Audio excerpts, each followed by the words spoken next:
Losing Big Ten and Pac-12 football is just the latest blow for sports fans here in the Tri-State and across the nation. Thanks for joining us here at 5:30. I'm Craig McKee. And I'm Kristen Hartman. Experts say even folks who don't watch will feel the impact, especially if high school football is next. Larry Seward joins us live. Larry.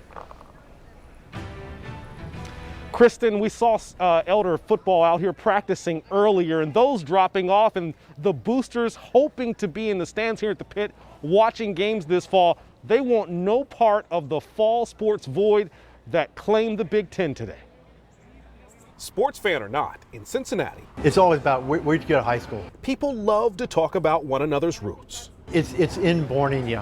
I'm an Elder graduate. I'm from Oak Hill, so I have to plug it. My boyfriend's from LaSalle, so he doesn't like Elder, sorry. Unlike these folks, I'm from West High. If rivalries reason, NKU professor Joe Cobb's research and University of Houston Human Health and Performance PhD Billy Hawkins' thoughts suggest losing college football, its tailgates, fall sports, and potentially empty high school bleachers is everyone's business. But when you don't get a chance to compete or even compete vicariously, through some of the athletes on the field, I'm not a professional baseball player, soccer player, or anything like that. But I still get to experience that competition as a fan when I see those individuals that are representing our city or university or high school. I think sport is that cathartic. It gives us that cathartic emotional experience, unlike other entertainment aspects. It has been said that sport is a great opiate for the masses. So a lot of times it deadens our senses to a lot of things that goes on. So without it, I think, there have been talks about how the protests have been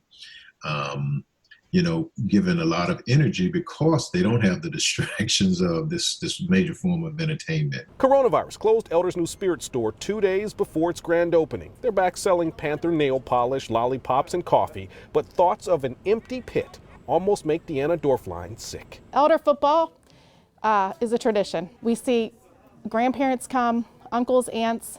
This becomes their family night, Friday night experience. So while players prepare, their boosters aware of the Big Ten's decision can't help wondering what's next. There are several plans being talked about regarding fans and Elder football, but like other high schools, they're waiting on a final approval from the governor of Ohio, Kristen. Yeah, Larry, lots of people following this story. Thank you so much. Early on during the pandemic, many youth sports were canceled as well. Experts say you should talk to your children if they're not playing, but you should take their age into consideration first. Children around 6 might play because they just feel like doing something fun. Older kids around 12 might use sports as a way to connect with other people and develop a sense of who they are. Child development experts say it's all about perspective. Adults can usually provide a deeper look at the long-term effects of not being able to do something. If the narrative is we need to keep our family safe, grandpa lives with us and we have to be especially careful because of him. That's not always easy for kids to hear, but I think that is something that resonates with them. It is also good to come up with alternatives to youth sports. If a child plays because of the exercise and physical activity, then it might be great to find an individual sport to play. If they play, though, because they're competitive, these experts say video games might just fill the void.